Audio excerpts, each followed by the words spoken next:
have a client that I'm working with right now, and this is at an independent living facility, which is basically a senior apartment with like meals and things. And I'm working with her twice a week, and I wanted to discuss some things with her daughter and share some information. This woman has some memory problems, and she told me that she's on vacation right now, so don't bother her. And if I call the family while I'm with the client, then that's, part of my treatment time, which is something that I'm pushed to do, right? I have to meet productivity standards as an occupational therapist working in healthcare. And and she's like, please don't call her while she's on vacation. So I have a rapport with this woman. I wanted to maintain that. So I have never talked to the daughter before. I had no idea what she would be like. So then she came off vacation and I said, can I call your daughter? And she's like, sure. So I called the daughter, and the daughter's so easy to talk to. She's like, she wouldn't have been bothered if I had called her while she was on vacation because she was like, well, she texts me all the time while I'm gone. And um, they're from Pennsylvania, so it's kind of funny because I feel like we get each other. In fact, she talks like one of my aunts. She's got a little bit of a Eastern Pennsylvania, New Jersey accent going on. And so, yeah, she wants to know. She's like, let me know what we can get for mom. I want you to know cost is not an option. We can buy things for her.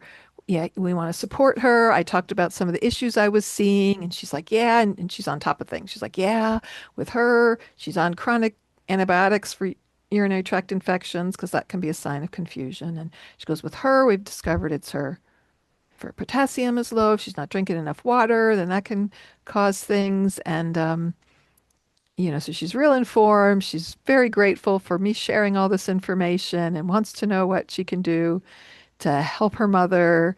And then I get her connected with, we have a portal system where I can send a message and she can reply back. Um, and so I get connected with that. And she's been like one of the easiest family members to work with and communicate with. And we talked about her decline in cognition and maybe mom needs more support now. And when I first talked to the daughter, she said, she's resistant to this. There's a caregiver agency that can come in and they can help with medications, but in order to do so, that medicines have to be in a locked box. It's just a regulation. And mom resisted that, and mom resisted this and that. And so after my talking with the daughter, I came back and the daughter had set up additional caregiver services. And I go in, I'm like, how are you doing today? I'll call her Jenny. She's like, not so good. I'm not doing well. Now I have people coming in, and she has a hard time finding her words. So it sounds more like it takes a while for her to say these things. And she said that they're coming in and they're doing everything for me. And I said, so, they get your clothes out for you and they're helping making sure you take your medicine right. I said, but you still get yourself dressed. She's like, no, they dressed me. Um, and there's kind of this defeated look on her face, like, and she has an awareness that she's not doing as well. I think she has a good rapport with her daughter, but she just seems kind of defeated by it. Um, so that led me to more communication with the daughter because the caregiver agency, there are caregivers, and these are not even nursing assistants. So a personal caregiver doesn't have to have that kind of background.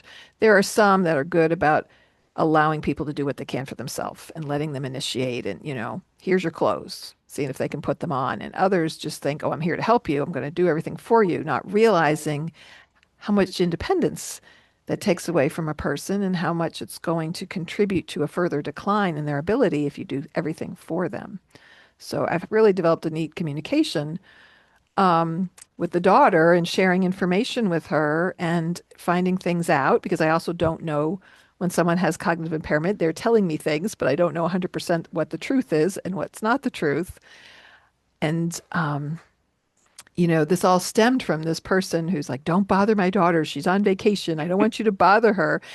And that was more about her not wanting to burden her daughter. And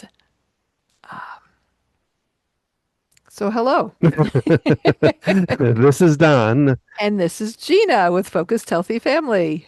Today's podcast is number 219, and we're talking about just kind of what you were talking about right there is, will I be a burden on my kids at some point in life, and that talks just about it, feeling guilty because they're having things done for them.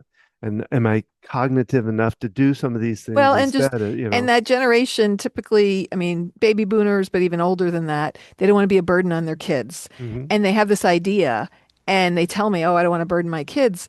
And it got me thinking, do the kids realize that they're saying these things? Are the kids telling them I don't have time for you, or is it just their perceptions of it? So it got us kind of talking about this subject, and Don looked up some great articles that kind of talk about these topics. So I look forward to this conversation today.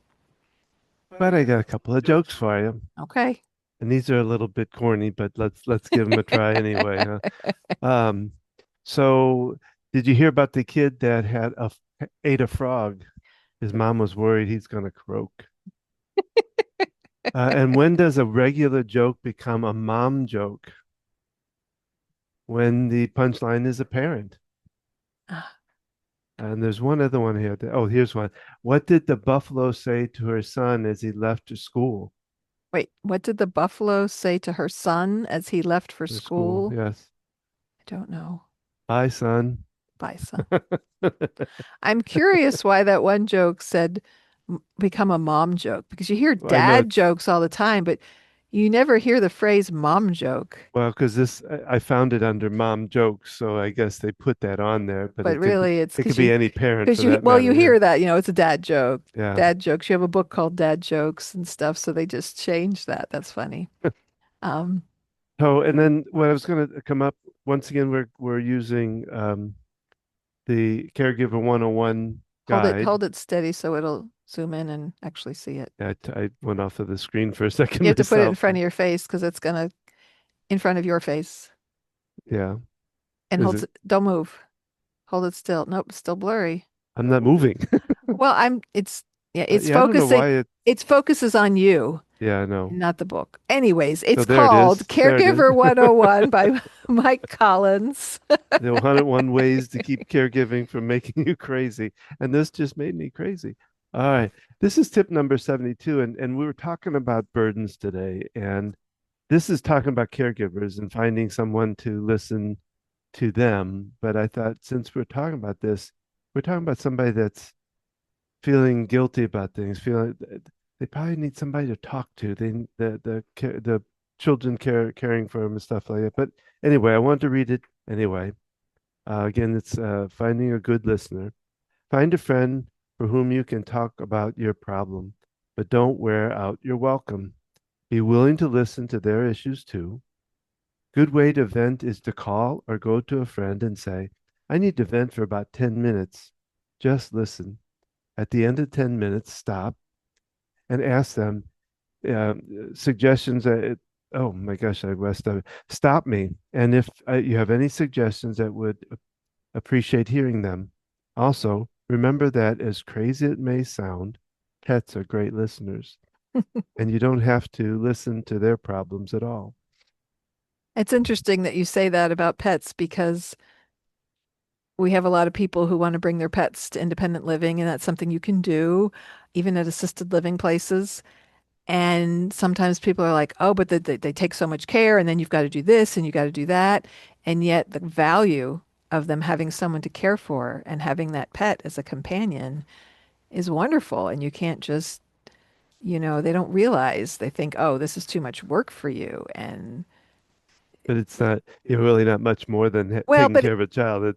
no, but I mean, these are people that are seniors and Yeah, need assistance and stuff. But maybe do you pay for a caregiver to come in and clean the litter box or walk the dog, if you can't, because it is really great companionship yeah.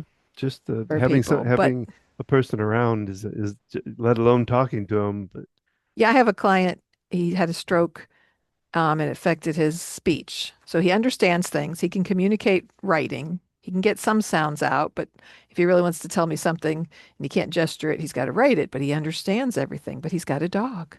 And so we communicate by talking about the dog and he laughs and and it's just, it makes for easier conversation with someone who can't actively speak very well. But it's, the dog is utilized as, I'll talk to Molly, I'll say. I don't know, Molly, and he laughs and I don't know. It just makes for a neat connection.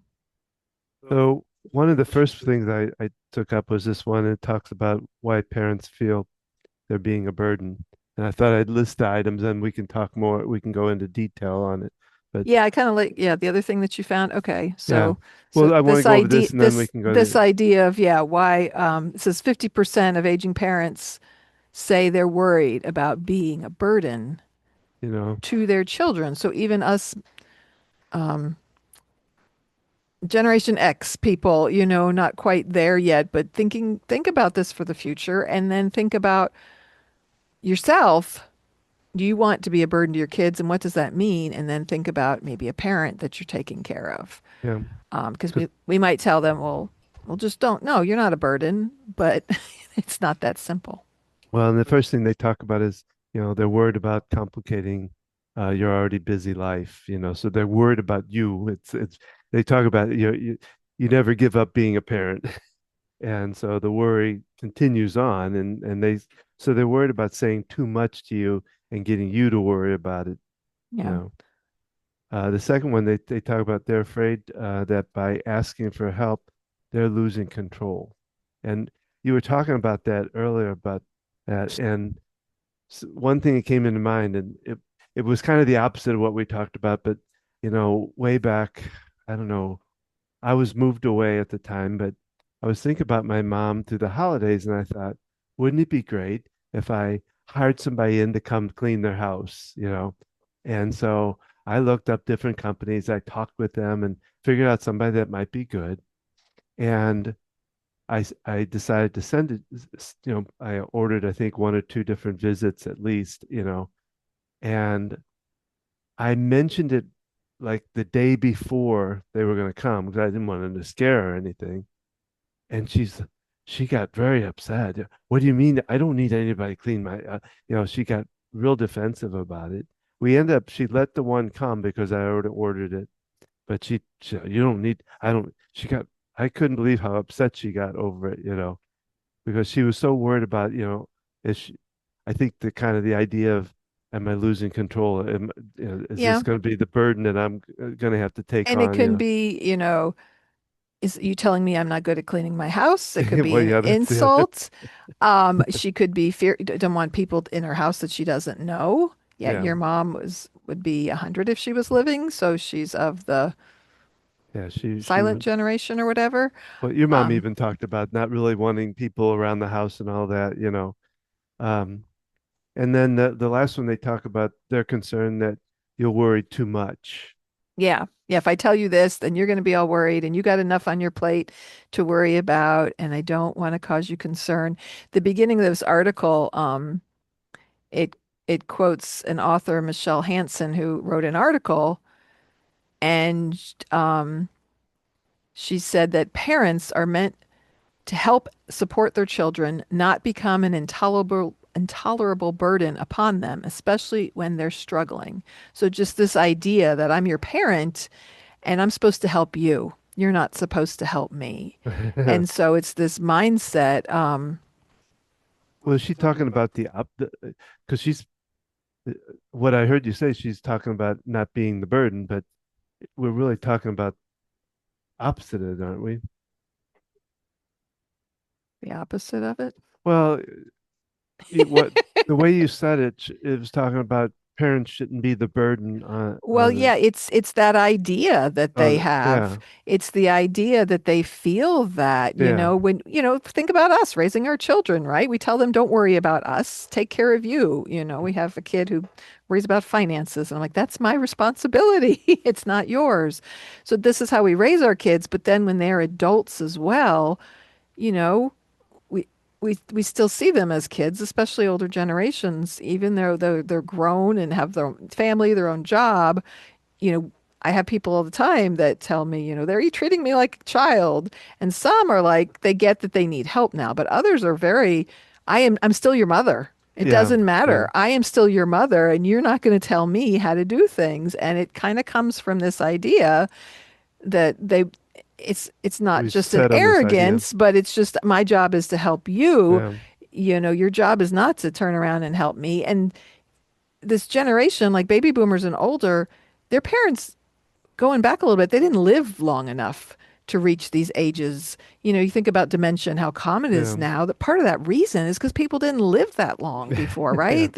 Yeah. I mean, the average age that both women and men live is so much older now than it used to be, Yeah. that people died younger and you weren't dealing with these kinds of things. They died shortly after retirement sometimes or Or even before. before. Yeah.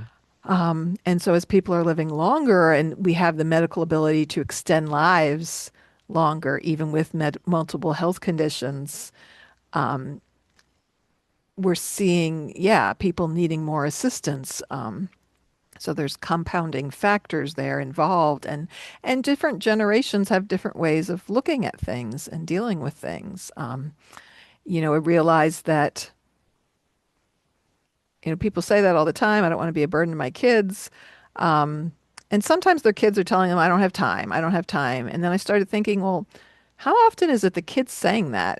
Or is it just they feel that way? They don't want, and they Well, don't yeah, want there's to that. feel, because I'm like, does my mom think that way? Does she not share things with me because, she knows how busy I am with lots of things in my life? And it's like, but I want her to ask me for help and tell me things she needs. Yeah. So it got me thinking a little bit kind of about it. We joke to our oldest son who has his own house and, is living on his own, has a good job, that when we get older, he's going to take care of us, and as we are getting older, he kind of, his eyes get real big. And it's like, no, we don't want to assume that he's going to take care of us. And he's certain to,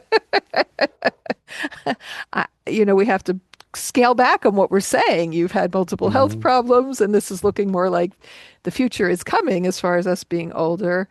And, Well, you also, think about having this idea of it, living with this idea that where kind of way you were raised, but I think it works in, when we get, I don't, I don't go back to my home anymore, but when I get back at home, you kind of fall back into that place, Yeah, and and that role, like that when, role, I mean, yeah. your brother's like Still even you're the now. little brother, and sometimes I look at the things they say to you, and I'm like, you're still their little brother, Yeah. and then you kind of fall in line, or you act Yeah. differently around your parents sometimes, and we live far away from immediate family. Well, when I moved to Charlotte, my parents were still in Pennsylvania, and so we were not like around family all the time the way some people are that live close. So I don't know And how that's different for people who've kind of always lived close to their family. I'd be curious. It'd be a fun discussion to have with some yeah. people, Yeah. um, if there's a difference there. But so yeah, there's our perspective on things, there's theirs perspective on things, and there's our reality, there's their reality, and it kind of boils down to communication, right, Don? Are we making assumptions? They're making assumptions. Yeah. There's unspoken rules. There's things that just some families, we just don't talk about this. We don't, this is not, and it can be culturally different as far as how things are looked at. I've worked with people of some different cultures that come from other countries, and only their family member is going to help them get dressed. They're not going to have a stranger in there helping Yeah. them get dressed in the morning. And as an occupational therapist, so I'm thinking, this is when I did short-term rehab. We have to keep those cultural considerations in mind. And so, you can even have that varied even with people, born and raised in the United States and, generations of living in the United States. But it can be even more so with other cultures. But there's different ways of people doing things, and sometimes it may not be the healthy way. How can we incorporate better communication strategies, or but also respecting, it's a fine line of, figuring out the communication. Well, I think the idea too of, we talk about my brothers and kind of not talking down to me necessarily, but kind of put me back as a child. But the fact that I'm quite a distance from them, they're around each other more often, and they see changes. They don't see that in me. They Um, can't. that So that there's could be some part of of that. I'm it. not saying that's all of it, but it's some of it that they're not seeing my daily life of, getting up, going to work, doing all this stuff. Right. So when you talk to them, yeah. And you were quite a bit younger. Yeah. You were a family of six.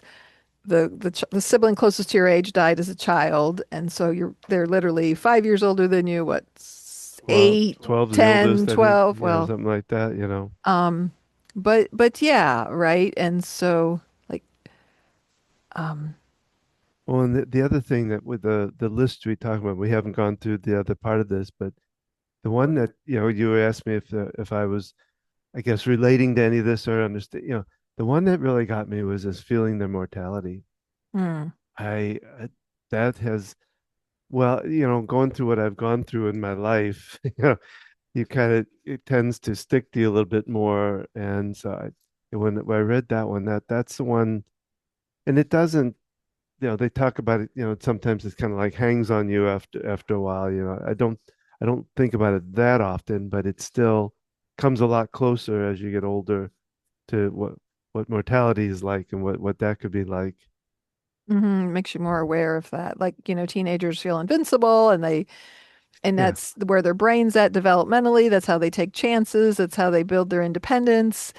Um, and yeah, when you're older and you see the reality and people around you your age are dying and having, cancer and different things happening, that it puts a different perspective on life. Before we go to the end of this first article, we jump to the second article and then come back to this one. I'm talking to Don here. Well, you want to go with this one with the 11 different things. So the other article That's Don fine. found Well, I mean, is that's what I was talking about because that's number 7 on that okay. list that you know. So So the anyway, other article you found is people who feel empty as they get older. There's usually 11 reasons that people feel empty. So now we're kind of looking at the loneliness factor of older people and what reasons contribute to them feeling lonely. And so there's a connection here with, the feeling like a burden. Um, it talks about as people get older, they could feel empty and full of regrets. And just looking behind the reasons behind these feelings. And the first one is loss of identity or purpose in life. So it talks about, when we're young, we have big dreams and goals that we want to achieve. But as the years pass, our timeline gets shorter, and that can cause anxiety in people and their daily activities, finding new purpose. And then when I read this, I thought about people come to us all the time, independent living, and they move out of their home. And so it's like moving to an apartment, and meals are provided. And, so they don't have their house to keep up anymore. They don't have a yard to keep up anymore. They, maybe they're told not to drive anymore. And so they have the sense of they need a purpose. And we've got one guy, he's going to be 95 this summer. He's always helping other people. Um, and it's like he needs that purpose. He's still driving to the store. We're all concerned about that because he does have cognitive issues. He helps other people who need help. There's people that can't see very well with vision deficits and helps them back to their room. This is a man, I assessed him for therapy, and he's standing in the shower. And I talked about, a shower chair could be safer and reduce your fall risk. And he laughs and he goes, maybe when I get older. He's 94 years old. I love that. I mean, um, and we're like, oh, he shouldn't be helping these other people. He's got his own problems. But no, he wants a sense of purpose. There was another lady that moved in, and she would go down to the activities director and she would ask her, what can I do to help you? And, obviously the activity director could find plenty of things that she could do and help set up. And so we see that all the time. And as an occupational therapist, people say, I'm retired. I don't need a job. Well, how do you occupy your yeah. time? And having a purpose and hobbies is such a big part of it. And sometimes it was just keeping the house clean, doing the yard work, not having that in itself. What is the purpose? What are they doing? They're just getting up and going to meals and taking their medicine and going to bed. They often feel they need more than that. And so we talk about that all the time and in the therapy department and helping people to have purpose and meaning. And it can be more difficult for some people than others. Wouldn't it be nice to like have a farm and be able to turn it in and have people there and they could do whatever they can as far as the farming goes, and I'll have some chores to kind of. Well, and if you're looking at facilities for an aging loved one, or my dad went to an adult daycare, so that's a place where they go, they have activities for them, but it was Montessori based. So if you know anything about Montessori education, it's kind of child-led, interest-led. They have stations, they can move at their own pace. So that's how this caregiving place was set up for people with dementia. And they had gardening they could work on. They had a little garden outside. They had, if they liked painting, they'd set up an easel and paints for them. They had different stations. My dad was tired. They let him lay down and put on his favorite music that he liked. Mhm. And the people felt they talked about having meetings and being part of the discussion. So my dad thought he was on the board, which was okay because it gave him that sense of purpose and they let them decide things and get ready for meals and giving them that those jobs and things, even with people with dementia who needed more help than they thought they did, just setting the environment up to allow them to feel productive and like they're getting to make their own choices. I It's a mean, they're doing that. powerful. They're doing that with my sister. She's in a daycare, and she tells them they talk to her about she need when she goes to work. Oh, my battery's gonna die. But Yeah, she has. because she I talked to her today, but she didn't talk about. But the last time I talked to her, she was like, I don't know about this going to work thing. I thought I gave this up, but they really need me, so I should go in. No, So that's that's like, for and to get her to go there. yeah, She was a nurse practitioner, so she feels like she's going to work, but that gives her a sense of yeah, it makes sense to her, right? yeah, People don't want to go to a daycare center that's, they call them adult care centers. They don't want to think about it that way. But it can be a great relief for someone who wants to keep their loved one at home, but they can't just leave them. And it can be extra work to take them places or they need, and so knowing they're in good hands, even if it's a couple hours a day, yeah. it could be a couple days a week, it could be 5 days a week. And especially, you think about a married couple, with my mom and dad, it was like when she had to be his caregiver, they just constantly together and having to do everything together. And he just felt like she was telling him, you can't do this, you can't do that, because his hobbies were all so physical. And with his Parkinson's and stuff, it was just not safe for him to Yeah. do his hobbies anymore. And it made it challenging. So, it gave him space to go there and it gave my mom space, but, it can be a great opportunity. And yeah, and finding what works. And, it's okay to say you're going to work or, you're volunteering and you're helping them out or whatever whatever they're comfortable with, like run with it. That gives you an opportunity. Someone said recently to something to me about they felt the need to correct every time someone thought, oh, it was someone whose their spouse had died and the patient's dementia had advanced and they're like, where's Henry? Where's he at? And the first time she told him, "Oh, he died years ago." And then she got all upset and disappointed and she realized, you know, she just, oh, he's not here yet. He'll be here later. And at first people were like, you can't do that. Or other family members were saying you're lying to her. You can't do that. And it's like, no, in her mind, he's still alive. And so to have to relive that every time, that doesn't serve them. Someone who's got degenerative disease like this, their cognition is not going to get better. And it's not going to help them to keep repeating, they're dead, they're not here anymore. No, well, that was like last night in the movie, the father was asking what time her mother was coming, and her mother had been dead for some time. And she said, "Oh, it'll probably be about 4:30." And I thought that was, she didn't realize how important it was to be able to kind of stay in his world, and give that time and not tell her that she's dead, like you say. So, yeah, I thought that was really, uh, Trying to she, remember the name of the movie, Don. yeah, And I can't think of the movie we watched yeah, last I know night. that's. We'll have to review that one at some Yes, point if you didn't because listen to our podcast last week, we talked about we're looking at movies and TV shows and things in the and that are incorporating the idea of the sandwich generation and caring for aging loved ones. And so it's just a fun thing. it's We're the best you can oh yes. with Kevin Bacon and his wife Kira Sedgwick. Yeah, so it was kind of And they're not interesting. playing a married couple, but it was a really neat piece that talks about, yeah, we'll have to review that one. But the one we talked about in the podcast last week was Mayim Bialik's first written and produced movie that was loosely based on her life.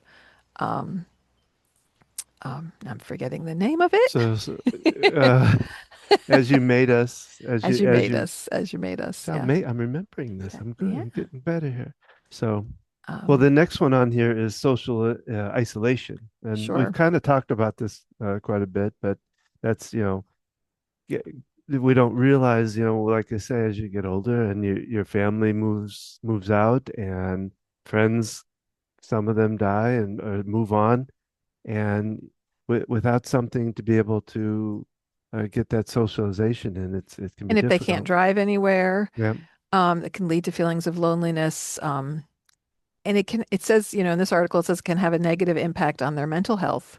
It can also have a negative impact on their physical health. Um, and this can, anxiety, depression can be really common in people, even people, that you would never imagine they'd have an issue with depression, but these things can contribute to that. It can also return to substance abuse. Mm. With people drinking in order to cope with it, or even sometimes other painkillers or whatever.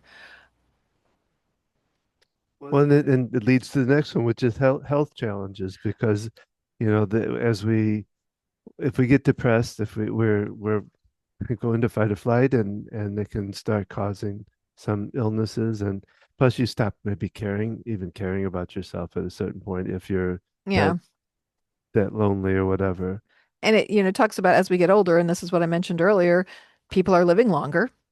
People would die of things years ago, pneumonia, different things, diabetes, and they're living longer with these challenges, these health challenges happening, arthritis, um, chronic pain, other health issues, and those can lead to that feeling of lack of control, the emptiness, feeling like they're not able to maintain the lifestyle of what they were able to do before. And Well, one of the things I noticed in a patient I was working with, um, they they had been healthy all their life, going raising their kids and doing all this stuff, and just about the time they retired, everything kind of fell apart.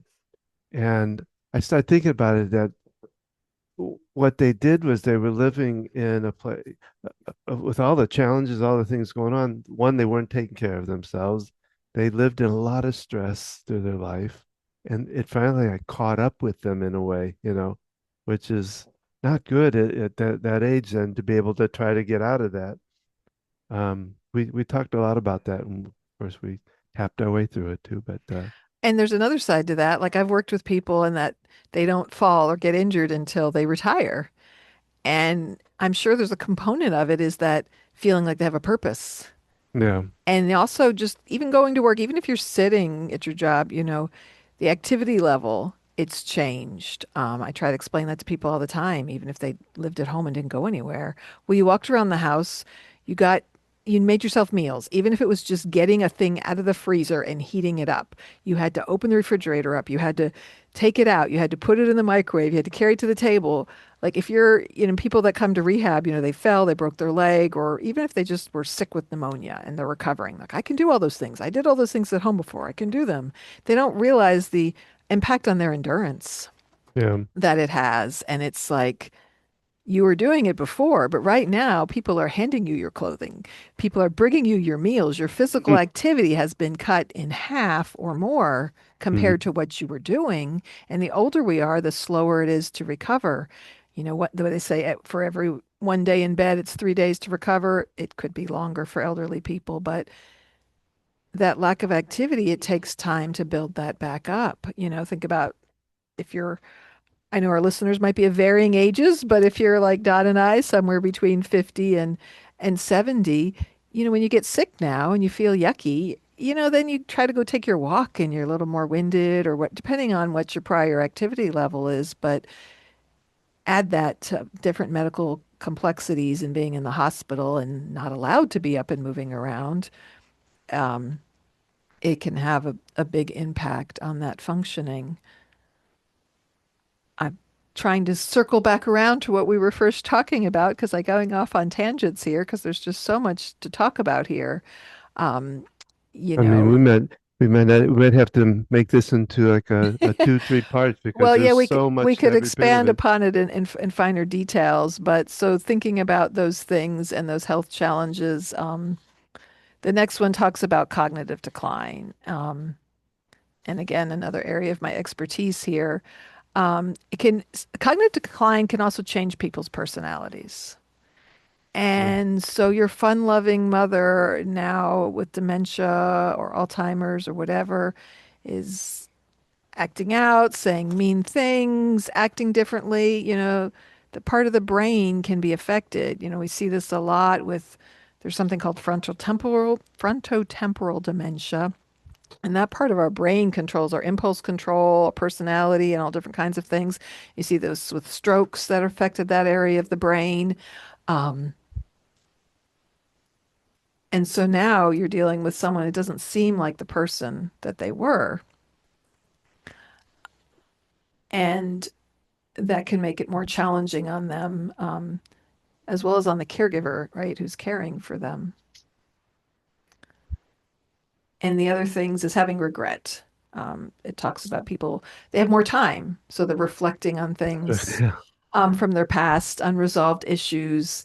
Yeah, when you have more time to think about these things. And, we reflect more as we get older and thinking about things in the past and how we could do things differently. And what I wanted to add to this, what they talk about is that that could lead to people being angry and acting out or withdrawing. So you might not know they're regretting things. They might not say, I'm having regrets now, but they're reacting in a way, and that's where tuning into behavior and improving communication makes such a difference to understand why they're doing what they're doing. And changes in family dynamics.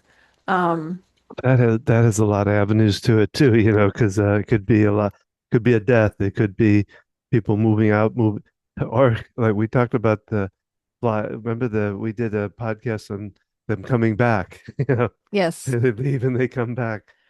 And so not only that change, but also talking about, when you have kids who rely on you or friends who rely on you, and now all of a sudden they're not there, or you live somewhere where things are taken care of, that being needed, Mm, it can let not having that anymore. No one needs me anymore. I tell our kids this, I deal with depression and they know that and they don't want to bother me when I'm dealing with that. And I'm like, still reach out to me. It helps me to help other people. It's kind yeah, of, it helps me to feel needed. Um, Feeling their mortality, yeah, just realizing you have limited time and want to make the most of it.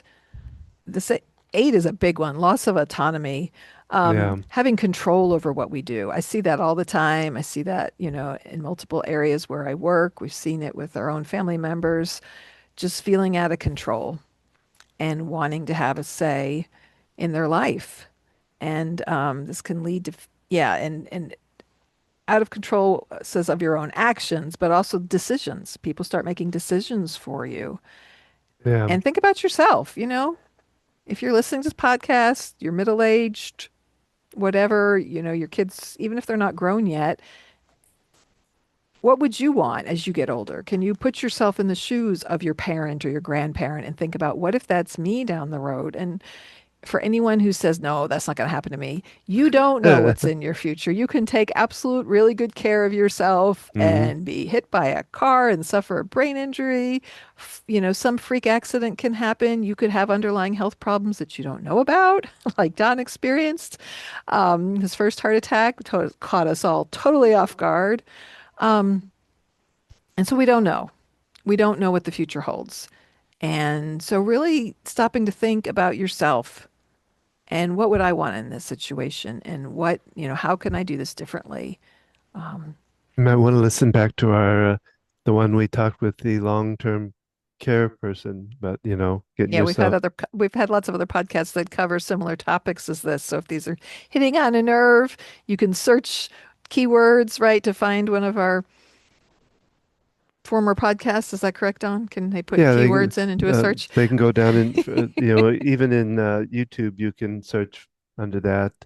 And So you can reach out to us because we can help direct you to other podcasts and other information. They talk about being ignored. Um, I mean, I think about that too, that because we kind of oh, we got somebody coming to the door. Sorry, I just see him coming. The kids are our little office area is right at the front of our house with big windows, and Don can see the front porch where they deliver things to. no, it's our kids. Oh, yes. Our family Our is kids who showing up. don't live here, we're doing a podcast. We'll be done soon. Come on in. Be comfortable. Um, well, did I say that too soon? I'll try to We're cut this recording our part. podcast. We'll be done soon. So, talking about managing generations of stuff. We're talking about being ignored. It's Well, and it's interesting. I read this. When health issues, cognitive decline, and other aspects of aging come into play, it's easy for younger people to move on with their lives, ignoring their elderly loved ones, and unaware of the loneliness and emptiness that they left behind. The aging family member might be a shell of their former self. I just had to like stop when I read that. They are not a shell. They may look like, you may think they're a shell of their former self. yeah. They may act like that, but they are still, and the movie we watched last night, you think someone with dementia and they can't talk and communicate, but sometimes you can ask them about their past and what they did in their life and things they enjoyed.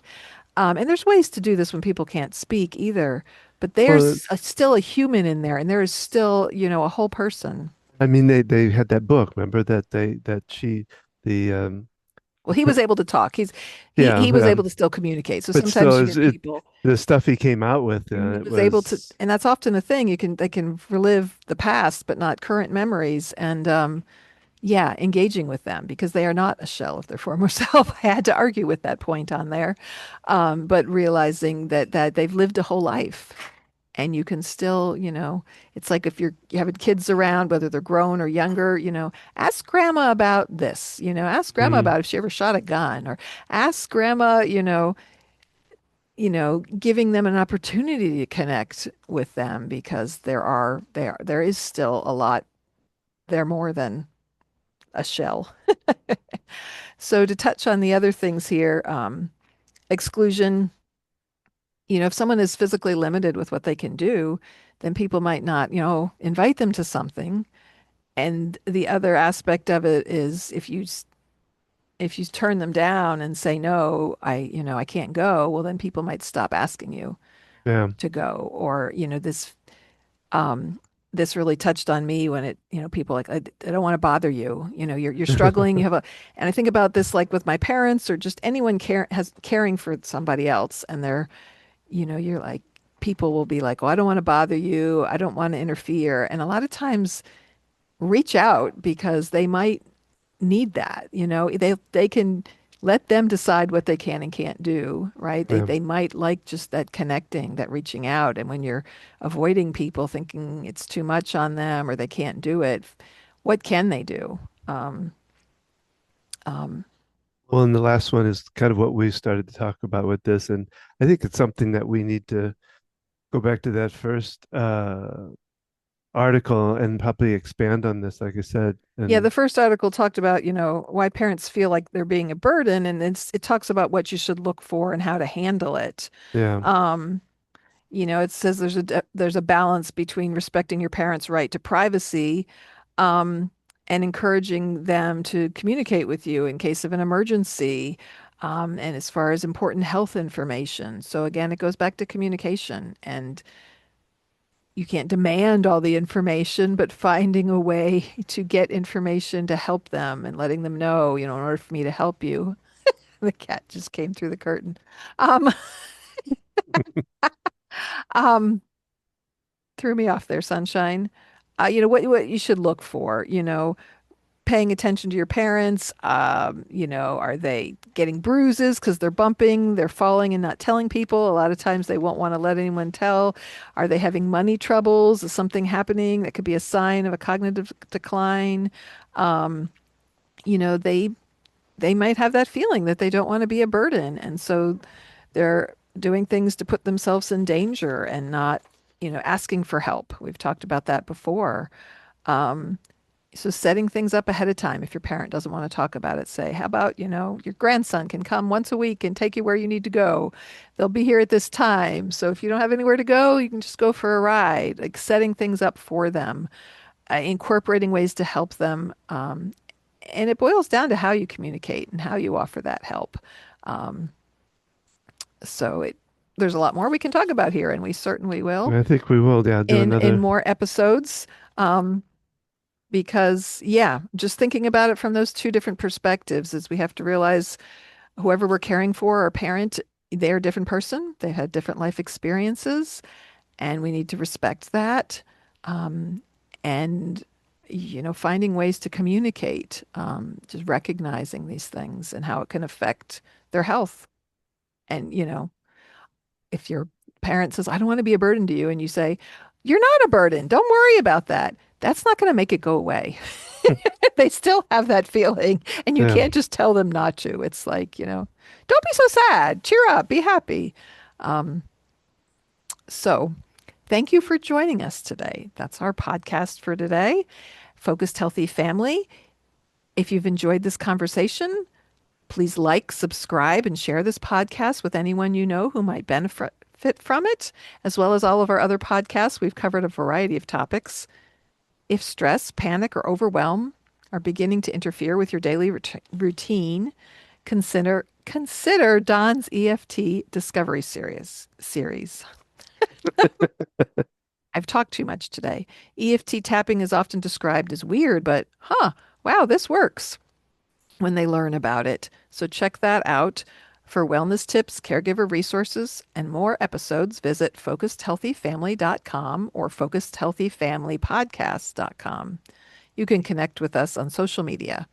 Facebook, Instagram is Focused Healthy Family One, YouTube at Focused Healthy Family. If you're listening to this podcast, you can also view and or listen on YouTube and see our silly antics. And if you're watching it on YouTube, you can pull it up anywhere you pull up a podcast and listen to it while you're driving in the car.